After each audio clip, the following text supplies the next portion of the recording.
is Lady Gaga. La la la la la la la la. Hi, this is Bryan Adams. Happy holidays, everyone. It's Christina Aguilera. This is Russell Hitchcock of Air Supply. You're listening to The Sounds of Christmas. Okay.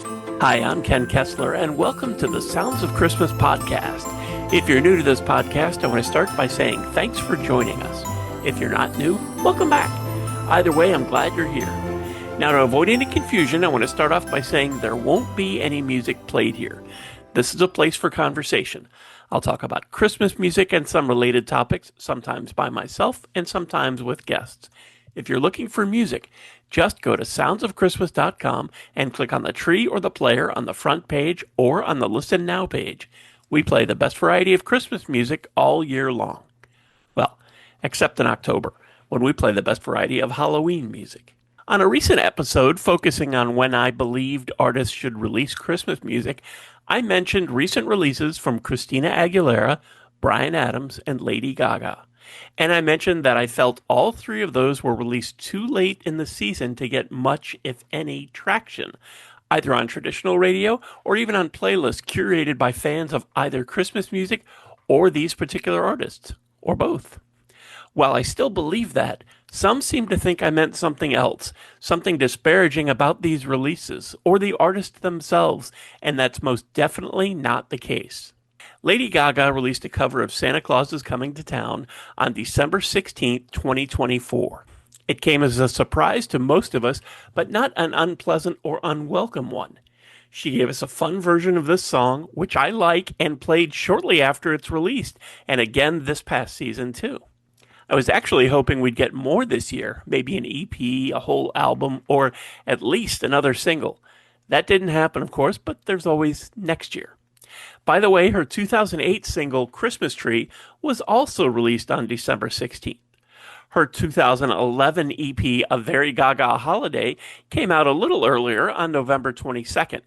And her duet with Tony Bennett on Winter Wonderland came out on December 9th, 2014. These all could have been decisions by the record label. I'm not pointing fingers. I'm not blaming everybody. I'm just saying that earlier would be better for radio airplay and playlist curation. The other two releases I had mentioned in that previous episode were connected to television specials from this past season, and the artist probably had little to no influence on when the music was released. And I'm not saying Lady Gaga did. That's between her and the label. And it's between these artists and their labels. Bryan Adams released the single California Christmas on November 25th, and the album it came from, A Great Big Holiday Jam, was released on December 8th to coincide with a Canadian TV special, which the album was basically a soundtrack to. This is a terrific musical Christmas party featuring Bare Naked Ladies, the Sheepdogs, Alessia Cara, and Alan Doyle. It included covers of Little Saint Nick, Deck the Halls, and Jingle Bell Rock. Bare Naked Ladies led the group with their song Green Christmas, while Alessia Cara led with her song Make It to Christmas. Bryan led everyone in a version of his song Christmas Time, and he wrapped things up with a solo version of Oh Christmas Tree. Bryan's first Christmas single, Christmas Time, was released to his fan club in December of 1984 and then released commercially the following December.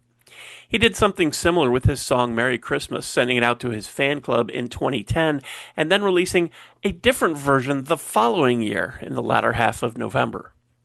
Bryan released a 5-song EP simply called Christmas on November 15th, 2019, followed by the single Let's Get Christmas Going on November 4th, 2022. Those last couple came out early enough that they probably did benefit from radio airplay and some playlist curation.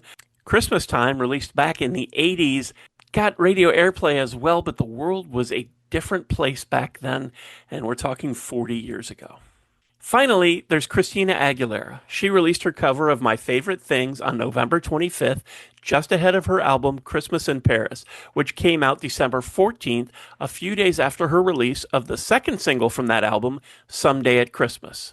Previously, Christina gave us a Christmas album in 2000 called My Kind of Christmas, which was actually released a week before Halloween.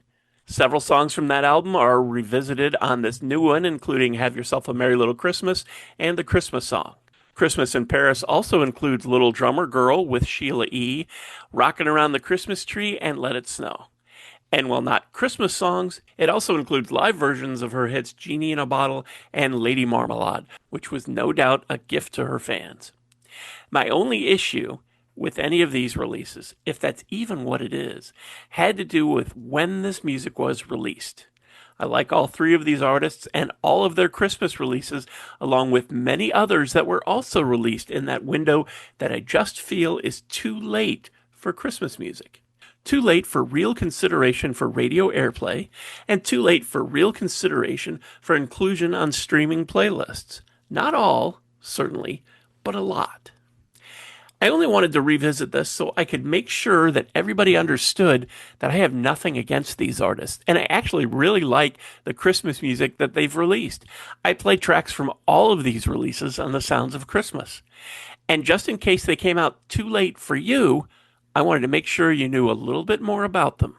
After all, I'm always in favor of sharing my love of Christmas music.